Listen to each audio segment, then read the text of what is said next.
Do your parents live in Canada or in Taiwan?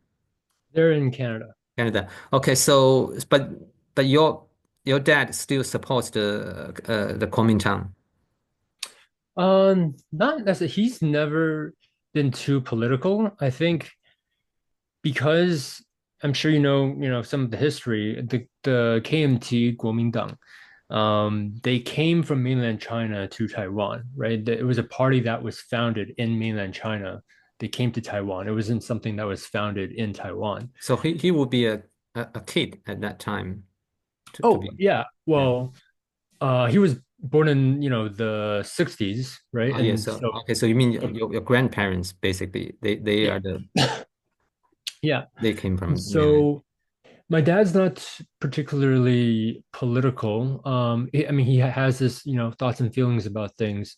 I think during those decades, the so-called 外省人 and 本省人, 外省人 meaning the people who came from mainland China to Taiwan, and the 本省人 were the people that were born and raised in Taiwan. These two groups of people, even though they may be Han Chinese, although there's a lot of subgroups of mainland Chinese, there was a lot of friction between these two groups of people. And so because of that, I think he had some uh, there could be like in elementary school, there were some kids that were picking on other people. I think predominantly on that basis. Oh, you're from, your one of your parents was from mainland China, so like kids can be kind of cruel. And Yeah. so I think growing up, he felt the two sort of groups, and so I guess on top of the fact that the education back then, when it was a single party state in Taiwan, the education was very much you're Chinese, we're all Chinese. And so yeah, I think that he on some ideological basis, he'll also say that, we're Chinese. But the China that we obviously sort of recognize is the ROC on Taiwan. But yeah, obviously, none of us wants to see war. And so yeah, that's kind of where he's at politically. What's your assessment of the Kuomintang's political strategy? It seems to me they are going for the for the for the mainland friendly vote, but that's a very dwindling minority in Taiwan. I'm just struggling to see what's the political viability of their strategy. But I guess they have to have a clear, different set of principles than the governing DPP. Otherwise, there's no differentiation. So they chose this path. But it's just hard for me to see a political viability for the next presidential election if Ms. Cheng continues this current stance. Yeah, I mean, this kind of goes back to sort of the information war that we're sort of all currently in. There there can be the view of, oh, if you're just there can also be the view of, oh, we maybe if we had more dialogue, we could de-escalate tensions. And so they may say that, oh, the DPP is not willing to have dialogue with the PRC.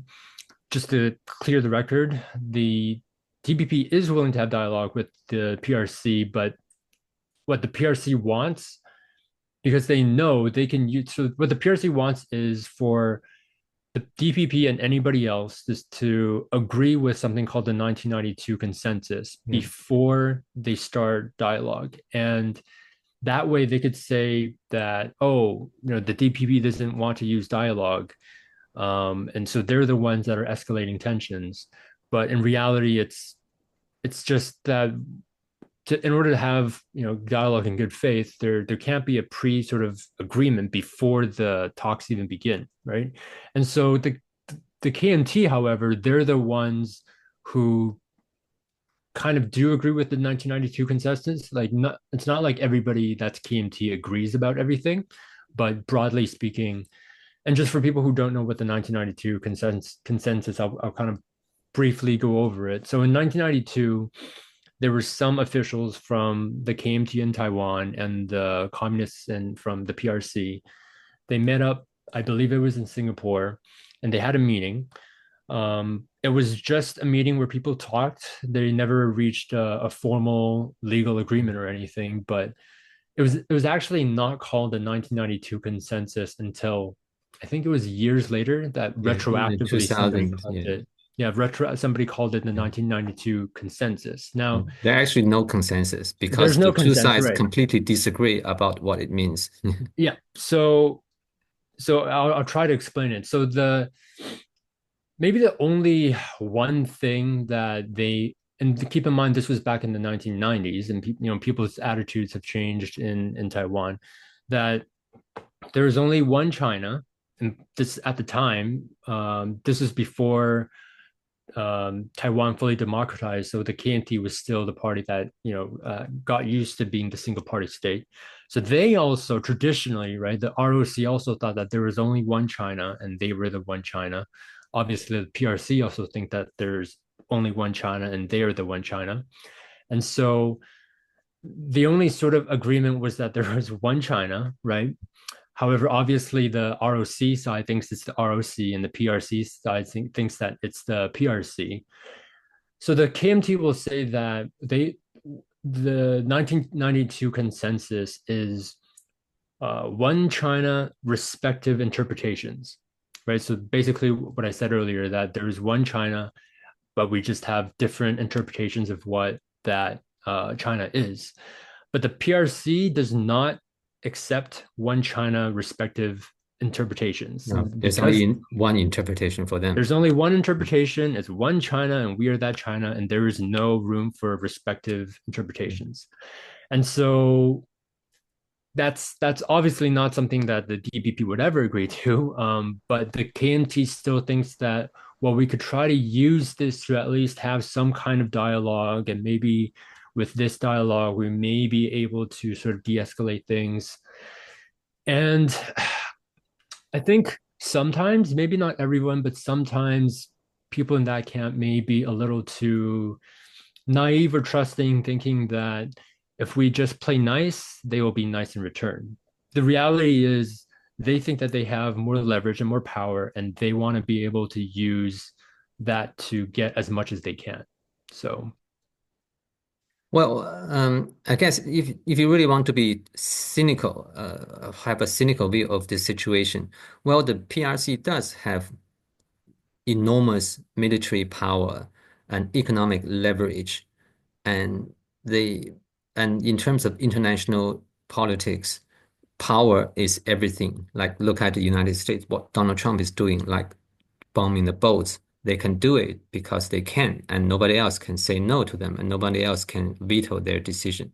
So when it comes to Taiwan, at the end of the day, the cynical view is, well, the PRC one day, maybe not right now, but maybe in the short term, even in the near future, its military power will grow to this certain point where it can mount a successful, not even a, a takeover, but just a blockade of Taiwan, and the United States, as divided internally as it is now, and has a very weakened capacity to respond to that, and and so we're looking at a scenario where the PRC's power will be the will be at this stage where they have the capacity to do what it wants in regards to Taiwan, and regardless of the Taiwanese people think, and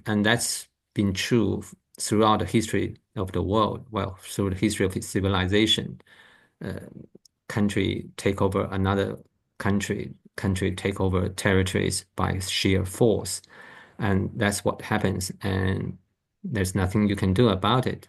So so that's the cynical view, and that's the realistic view. And what do you think is it might just happen?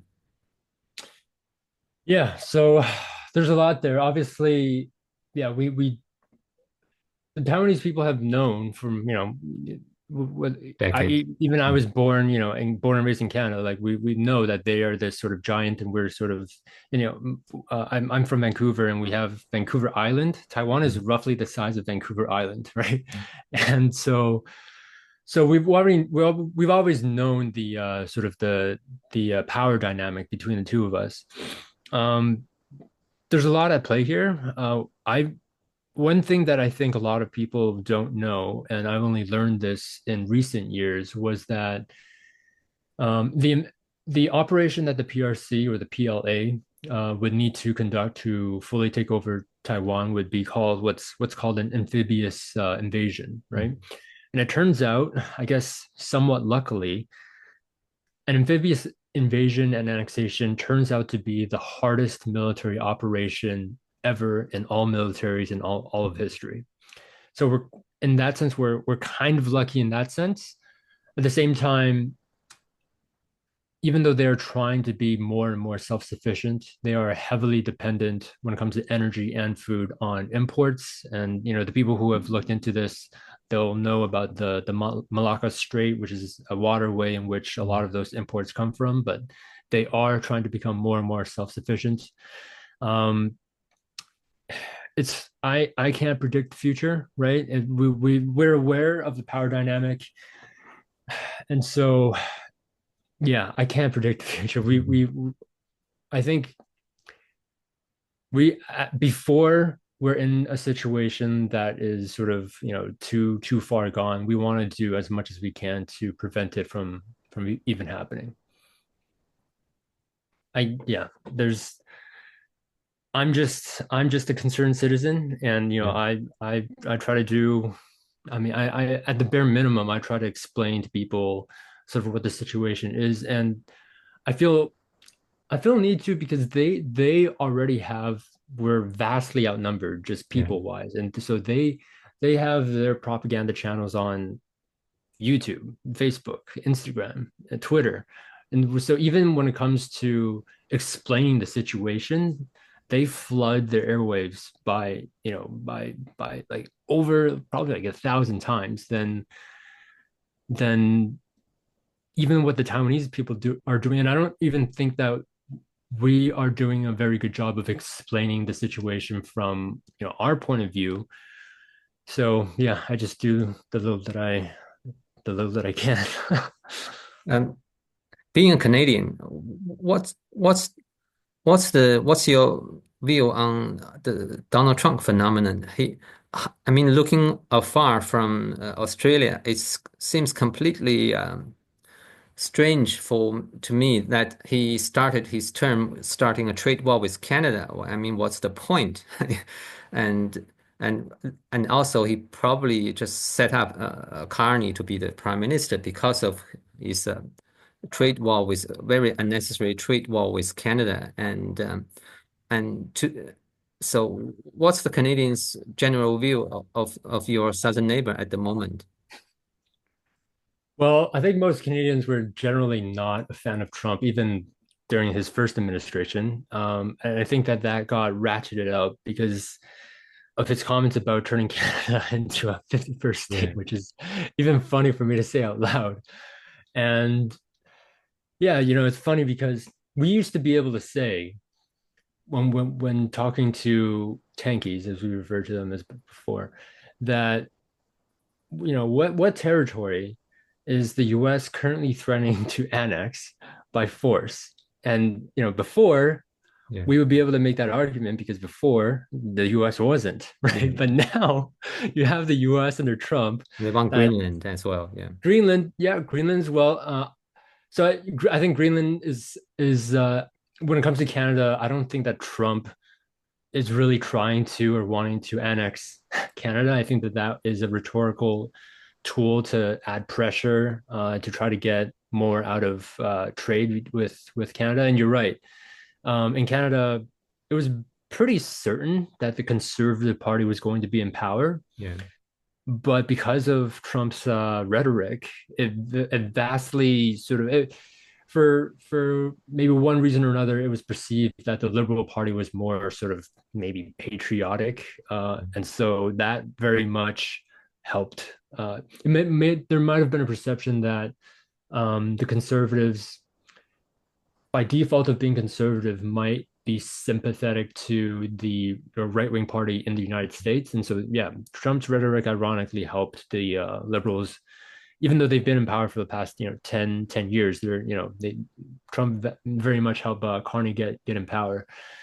And so, yeah, we're kind of in this like very awkward situation where, people talk about how the PRC for a very very long time, people have talked about how the PRC's economy is one day going to overtake the U.S.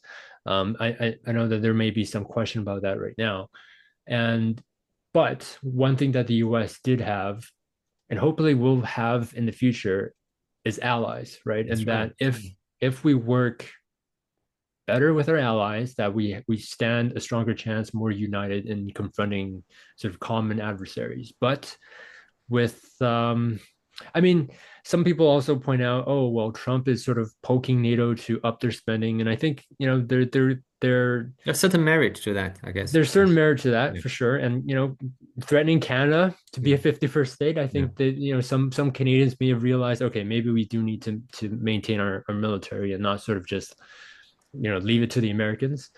Um, but I hope one day, or yeah, hopefully, I hope I don't have to wait too long for the U.S. to better coordinate with all of our allies so that we can stand stronger together. Because the common saying, we're united we stand, divided we fall, right?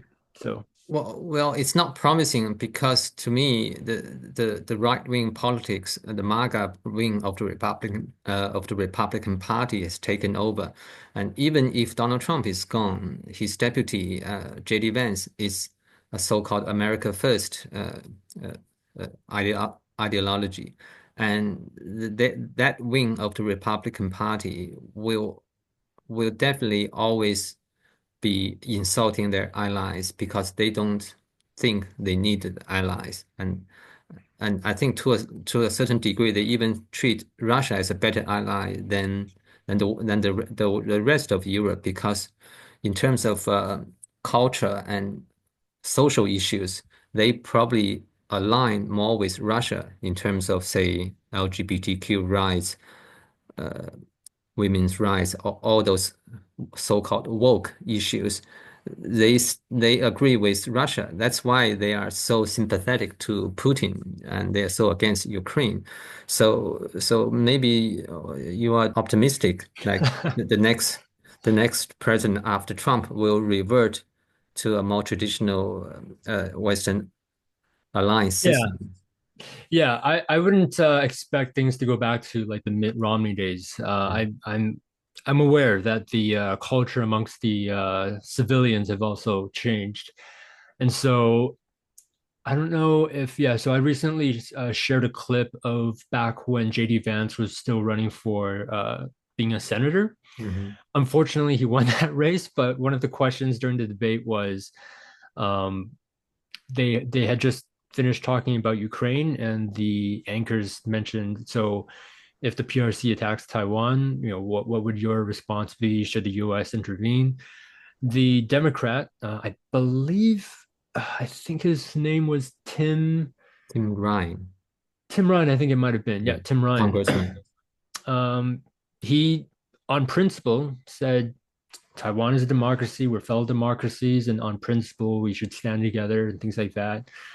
Whereas JD Vance was much more sort of pragmatic. We're pointing out the most advanced chips are made in Taiwan, and so we need that's sort of a different situation than Ukraine, and so it becomes a sort of what some people call realpolitik, Mhm. where sort of these principles and ideals become put back in sort of in the trunk, and it all becomes, what do I need and how do I secure that? And these ideas of friendships and allies, if they don't serve me, I don't need to sort of maintain those relationships. So yeah, that's definitely a concern, and i'm I'm watching that.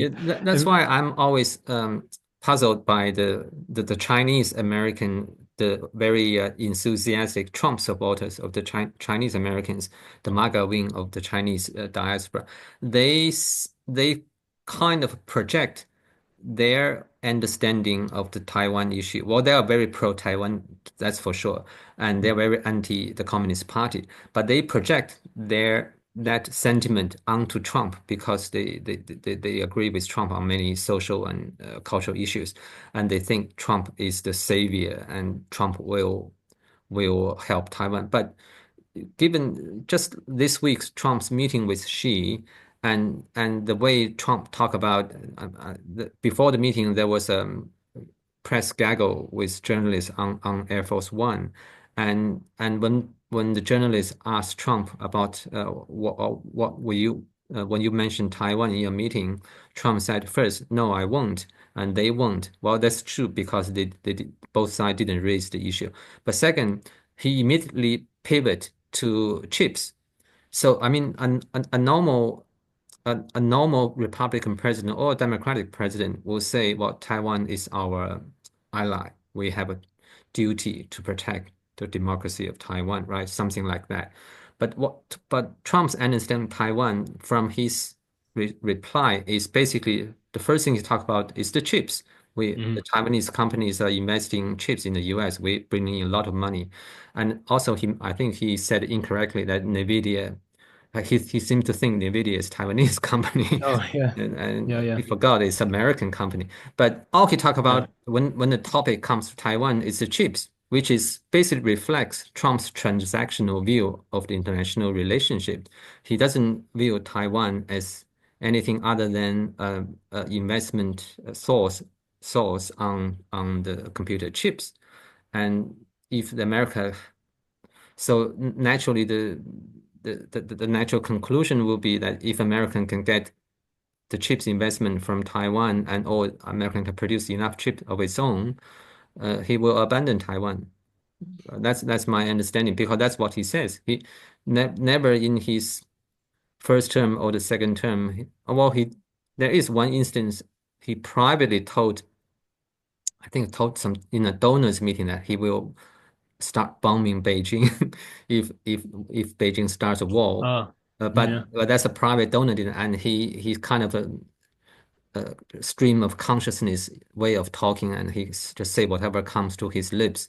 But from all the other major public statement he made in formal interviews, he never for once like admire Taiwan's political system, its democratic system. It's so that seems to me is a big review and a big worry. It is that President Trump has no ideological affinity to Taiwan or to the issue of Taiwan. He treats it as a transaction and a leverage and a bargaining chip in his dealing with China. If he makes a deal, if there's a good deal waiting for him, he will abandon Taiwan in a heartbeat.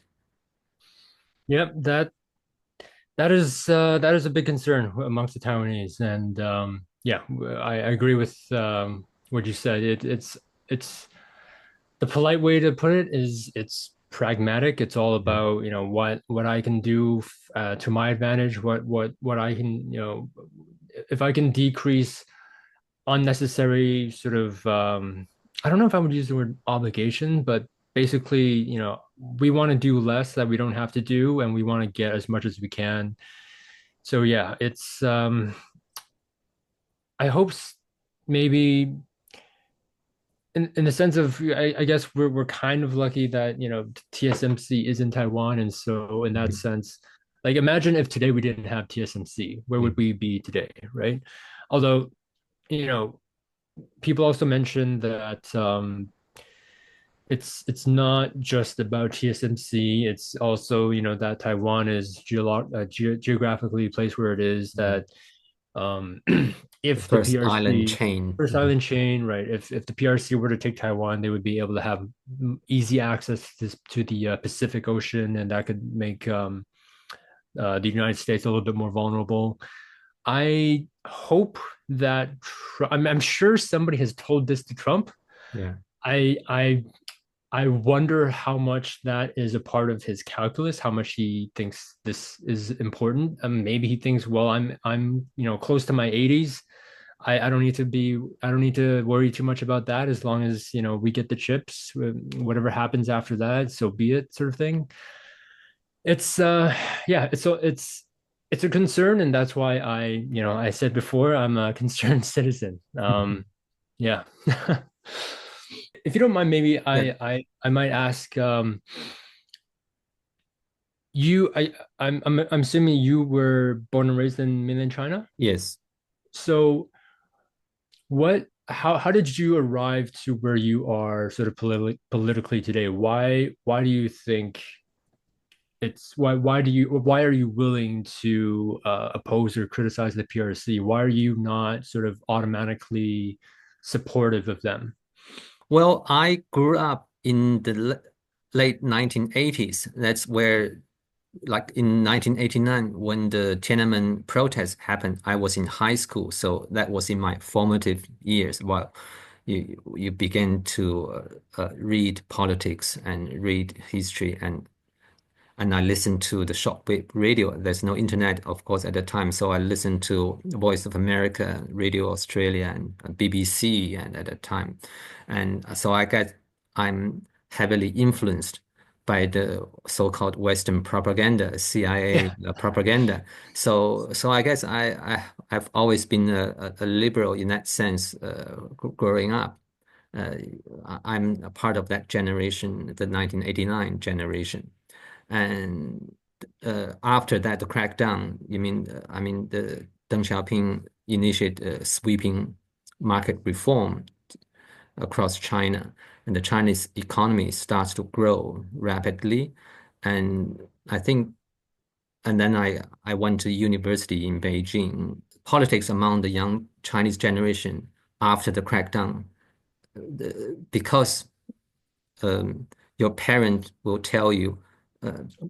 This is the reality of China, right? If you get involved in politics, you got hit hard. And so don't get involved. You study, you make money, things like that. So the generation after the Tiananmen will be much more less political. And so I guess that's what my university years. So after that, I actually joined the foreign ministry uh, after university, though in a less political role. It's more in the terms of I studied architecture, so I joined the department that oversees the embassy designs and construction. So I traveled a lot in the 5 years I was working there as a junior diplomat, and but I guess I still maintain that liberal views, the things that I read in high school years. So even though not overtly political, but I maintain that roots. And then after my family, we moved permanent to Sydney. So I continued on that path, political path. And I think this is probably slightly unusual compared to most of the mainland Chinese, my generation, or even among the migrants community. So because of this, my early access to Western propaganda, so-called propaganda, uh, because I'm sure you will probably know. I'm not sure about the Taiwanese migrant community, but the mainland Chinese community is heavily socially conservative Mm. because of the upbringing in China. Because China, the even though this is always a paradox, a strange phenomenon, like in the American right-wing media sphere, they when they talk about wokeism, they think it's cultural Marxism, right? Which is always a strange term because if they actually been to China, they would know the communist China is a very conservative society, socially Yeah. conservative society. They Yeah. are the way opposite of wokeism Yeah. on social issues, on cultural issues, so I think most of my fellow mainland Chinese migrant, I would say like more than two-thirds, even three-quarters, are socially conservative, and they are Trump supporters, unfortunately, because because the way the Chinese education system and the Chinese society and the Chinese culture, so they're very socially conservative, and they tend to align themselves with the right-wing social views and cultural views of the MAGA movement, basically. So in that sense, yeah, I'm one of the minorities who consider myself center left or a small L liberal in that sense. Interesting. Well, I think yeah, I'm glad to have discovered you.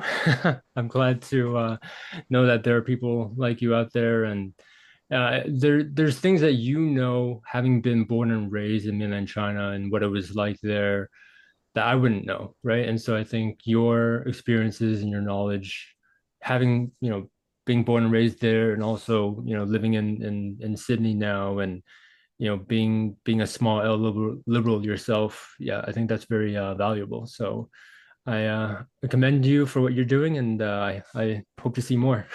Well, thank you. Well, I think I consider myself my views on China. There's kind of a derogative term on Twitter. It says nuanced view. So when you say you want to have a more nuanced view on China, because China is a complex and big, complex country, and if even say we are critical of the Communist Party and critical of its human rights record, it's undeniable that the Communist Party has, through its market reform policies, has brought China from its poverty in the late 1970s to near brink of collapse to, well, to the second most powerful country in the world right now.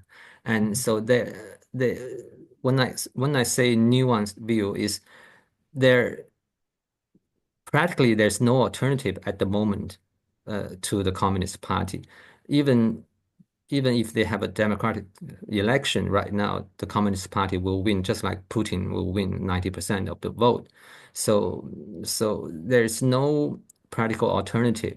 And so I think we have to come to accept that the status quo in PRC is probably the most optimal system right now because there's simply no clear alternative.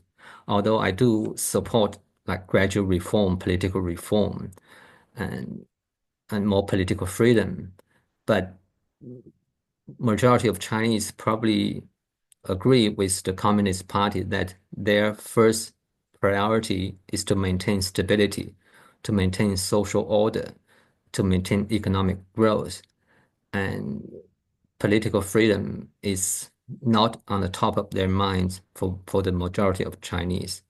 Yeah. And I think the Communist Party is exploiting that view, and which is a natural view. I mean, even if you ask the Americans, most people probably don't care about politics.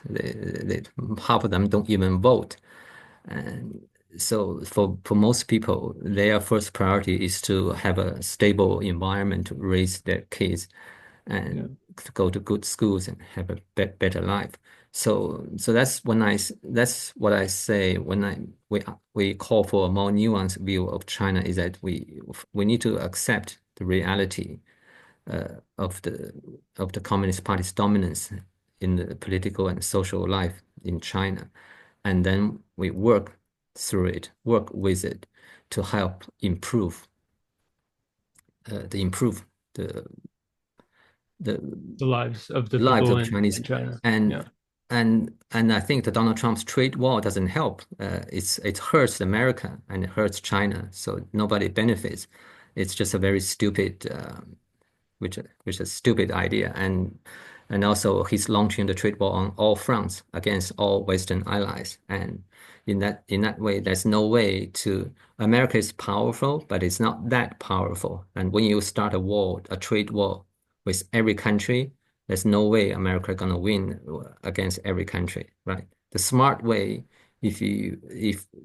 because their declared strategy is to contain the development of China on high-tech area, AI, chips, those areas which are crucial for the future technological dominance. And but the way the Trump administration approached that issue is starting an all-out war with everybody else, and which is extremely stupid to me.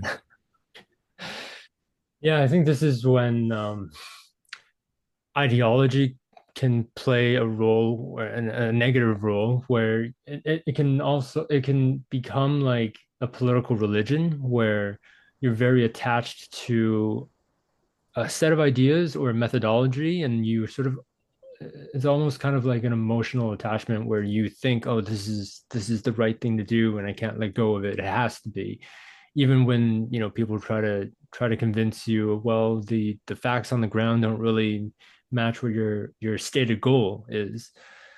So yeah, I think a lot of us are kind of just like watching that administration from afar and just going, yeah, just Yeah, not much it's we can do. I think it's a dangerous mix of extreme China hawks and the extreme America first section. And Mm, so that combination is the worst combination because people like Peter Navarro, who has been always been advocating for all-out trade war with China. So he is probably the main force behind the ideas with trade war with China, and he sometimes has the ear of Donald Trump. And then on the other end, you have JD Vance, who is always looked down on Europe, who always despise Europe. So these two sections combined make Trump to be enemy of both China and both Europe and Canada and Australia. And so yeah, that's the worst combination, right? yeah. Yeah, I mean, I know that we still have like yeah, roughly around 3 years left. And so, like, every time I see something happen in the news, I'm just like, how much longer do we have? Yeah. Yeah. All right. Anyway, it's good to talk to you. Yeah, very good to talk to you. And Yeah. we'll keep in touch We'll keep and in touch. Yeah. hopefully, hopefully, hopefully things work out for the better, but we'll be watching just Yeah. like everyone else. Yeah.